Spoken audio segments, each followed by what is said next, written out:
Então, essa é a minha recomendação para vocês. Eu gostaria, portanto, de mostrar aqui o PMBOK versão digitalizada. Já falei para vocês sobre como vocês podem obter sua cópia, né? Filiem seu PMI, o investimento que você vai ter filiando ao PMI vai retornar para você em desconto para a prova, pode ter certeza disso, ok? Então repare, por exemplo, né, que essa versão aqui do PMBOK, ela está licenciada para mim, né, tá aqui o meu nome, né, o meu ID, né, eu não posso distribuir essa versão, seria pirataria, seria crime, né? Então, olha só, o que acontece é o seguinte. A primeira coisa que vocês vão fazer então é ler o capítulo 1, 2 e 3, né, para entender o contexto do gerenciamento de projetos, né, que está apresentado aqui. Depois de ler esses capítulos, vocês vão justamente começar a adentrar em cada um dos domínios de gerenciamento de projetos, né, que conforme está organizado o conteúdo aqui.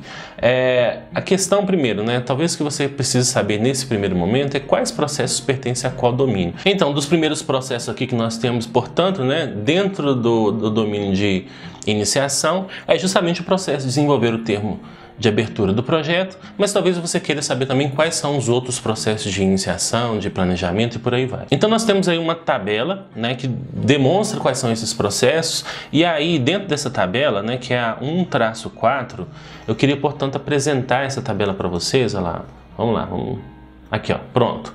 Nós temos aqui a tabela 1-4, grupo de processos de gerenciamento de projetos e mapeamento das áreas de conhecimento. Aqui na minha primeira coluna eu tenho as áreas de conhecimento, né? E na linha superior nós temos justamente, né, os grupos de processos ou domínios da prova aqui no caso. Então, no grupo de processos de iniciação nós temos 2 processos apenas, que é o processo de desenvolver o termo de abertura do projeto e lá embaixo o processo identificar as partes interessadas, que está aqui no caso, né? Já no domínio de planejamento, esse é o domínio mais denso, né, que mais tem processos de gerenciamento de projetos, são ao todo 24 processos de planejamento, né? E aí nós temos muitos processos em comum, né? Por exemplo, desses 24 processos, 10 processos são de planejamento. Então vocês vão verificar ao longo do nosso curso que eu procuro tratar todos esses processos de maneira integrada, de forma a gente focar no que realmente interessa, evitar a repetição de conteúdos, ok? Isso facilita muito o nosso aprendizado. Existem esses processos de planejamento, eles têm muitos aspectos em comum. Outros processos também de planejamento em comum são os processos de estimativa, de orçamento, estimativa de duração, estimativa de recursos. Então, por exemplo, nós temos aqui dentro do cronograma o processo estimar as durações das atividades. Dentro de orçamento, né, de custos aqui no caso, nós temos o processo estimar os custos. Nós temos também, né, em relação ao gerenciamento dos recursos, o processo estimar os recursos das atividades. Então, o que eu fiz em relação ao meu curso? Eu busquei trabalhar, no caso, esses processos que são similares de maneira conjunta. Vocês vão verificar ao estudar o PMBOK que esses processos utilizam basicamente das mesmas ferramentas e técnicas. Mesmas técnicas de estimativa estão presentes nesses 3 processos. A diferença é que um vai gerar estimativa de prazo, outra de custo, outra de recursos, né? E essas 3 coisas estão integradas, né, o tempo todo. Quando você vai planejar um projeto, você precisa estimar essas 3 coisas em paralelo. Afinal de contas, se você tem mais recursos dentro do projeto, isso quer dizer que seu tempo pode eventualmente ser menor. Tá bem? Então eu procuro trabalhar esses processos de maneira integrada e eu espero, no caso, eu recomendo que você faça a mesma coisa. Então, ao estudar os processos de planejamento, dá uma olhada no processo de estimativa de duração, dá uma olhada no processo de estimativa de custos e de recursos. Compara os 3. Então você vai ganhar muito tempo estudando. A proposta aqui, no caso, é a gente ser ágil, né? Ser veloz, a gente perder tempo em coisas que não interessam para nós, para nossa finalidade de estudar para a certificação PMP ou CAPM aqui no caso, tudo bem? Então, 24 processos de planejamento, depois você adentra aqui na etapa de execução, onde nós temos 10 processos, né, de gerenciamento da execução do projeto. Já monitoramento e controle, nós temos 12 processos de monitoramento e controle, e uma coisa parecida acontece no monitoramento e controle, semelhante ao planejamento, que a gente tem controlar os custos, controlar o cronograma, controlar os recursos. Esses processos têm muita coisa em comum. Então, procure estudar esses 3 processos de maneira integrada, você vai facilitar muito o teu aprendizado. Por fim, a gente tem aí o último grupo de processos, né, com apenas um processo, é pouco conteúdo para a gente poder estudar em relação ao encerramento do projeto, mas nós buscamos também enfatizar vários aspectos, né, associados com essa etapa de encerramento do projeto, que é fundamental também. Embora tenha menos conteúdo, não quer dizer que seja menos importante essa etapa de encerramento do projeto, né? Então esses pontos nós vamos abordar ao longo do nosso curso, ok? Essa é a visão então geral dos processos, como que eles estão distribuídos por domínios, por grupos de processos no caso aqui, e você pode justamente, a minha sugestão é que você estude baseado nessas dicas que eu acabei de compartilhar com vocês. E aí, por exemplo, vamos supor que a gente comece estudando desenvolver o termo de abertura do projeto. Vamos lá. Primeiro eu vou aqui fazer uma busca, né? Vou escrever aqui, ó, desenvolver o termo de abertura do projeto. Isso vai aparecer para mim todas as referências associadas com o processo em si. Eu quero justamente aqui o capítulo relativo o processo de desenvolver o termo de abertura. Então, o que você vai fazer aqui quando você estiver estudando essa etapa? Você vai, primeiro, fazer essa leitura inicial dessa explicação do objetivo, de benefícios associados com o processo, fazer uma avaliação, né? Olhar, né, essas entradas, ferramentas e técnicas e saídas do processo, né?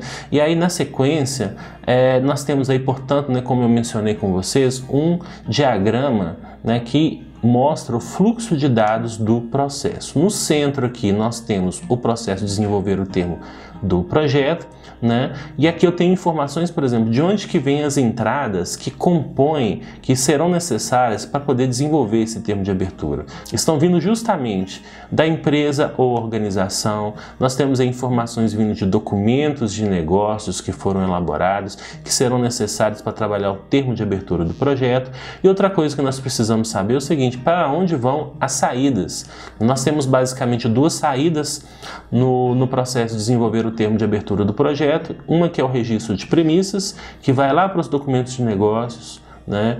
E outra que é o termo de abertura, e veja bem quais os processos que vão receber, que terão, no caso, o termo de abertura como uma entrada. Repara, por exemplo, pessoal, que a maioria dos processos que recebem o termo de abertura como entrada são praticamente todos os processos de planejamento, exceto um processo aqui que é o processo de encerramento, o processo de encerrar o projeto ou a fase, que precisa desse termo de abertura para confirmar se o resultado final bate com o que foi originalmente definido no termo de abertura. Então aqui você pode visualizar quais processos que vão receber entrada.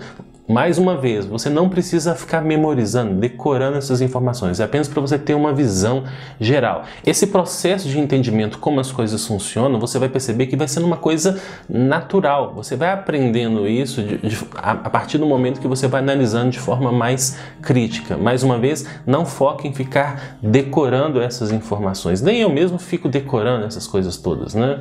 Enfim, então depois vai desenvolvendo o processo, vai falando dentro do capítulo, cada uma das entradas, cada uma das ferramentas e técnicas, das saídas, né? Algumas coisas o PMBOK tenta evitar a repetição, por exemplo, né? Quando vai falar de documentos de negócio, ele já começa falando, ó, business case, descrito na seção tal e tal, tal, né? E aí fazendo referência a onde foi já descrito sobre aquele business case. Eventualmente, se você quiser aprofundar mais, você pode ir lá nesse capítulo, nessa seção, digitar essas informações e, portanto, né, obter mais detalhes sobre o business case. Vamos ver mais um exemplo aqui. Em relação ao processo de desenvolver o plano de gerenciamento do projeto, repara, né, se vocês lembram, eu falei com vocês que o termo de abertura do projeto ele é uma entrada, e essa entrada está demonstrada lá no fluxo de dados, né, do processo de desenvolver o termo de abertura. Está mostrando lá que o termo de abertura ele vai lá para o processo de desenvolver o plano de gerenciamento do projeto, e de fato aqui está o nosso termo de abertura do projeto. ok? E aí ele apresenta também o fluxo de dados relativo ao desenvolvimento do plano, né, de onde que vem as informações e para onde que ela vai aqui no caso. E depois, mais adiante, olha só, ele vai justamente trazer informações relativas às entradas, ferramentas e técnicas e saídas. E aí ele fala, olha, descrito na seção tal. Então, se você já leu sobre esse assunto e aqui não tem outra novidade sendo retratada em relação ao termo de abertura, pula essa parte, né? Vai para o que realmente interessa, foca no principal objetivo de cada processo, né? Esse, portanto, pode ser o caminho mais rápido, mais seguro, mais focado de entender o PMBOK, talvez até mais motivador para a gente poder estudar. Afinal de contas, é um livro relativamente grande, é um guia, né? No caso, grande. A gente precisa compreender o contexto, deixa o resto de explicar, né, detalhadamente cada um dos detalhes para mim, né? Esse é o meu objetivo aqui no curso. Então essa é a maneira que eu estudo o PMBOK, eu utilizo para fazer muitas consultas. Então é isso, pessoal, espero ter ajudado vocês a compreender um pouco mais sobre o PMBOK, como estudar. Vamos tirando dúvidas e trocando ideias sobre esses assuntos ao longo do nosso curso. E é isso aí, a gente se encontra na próxima aula. Até mais!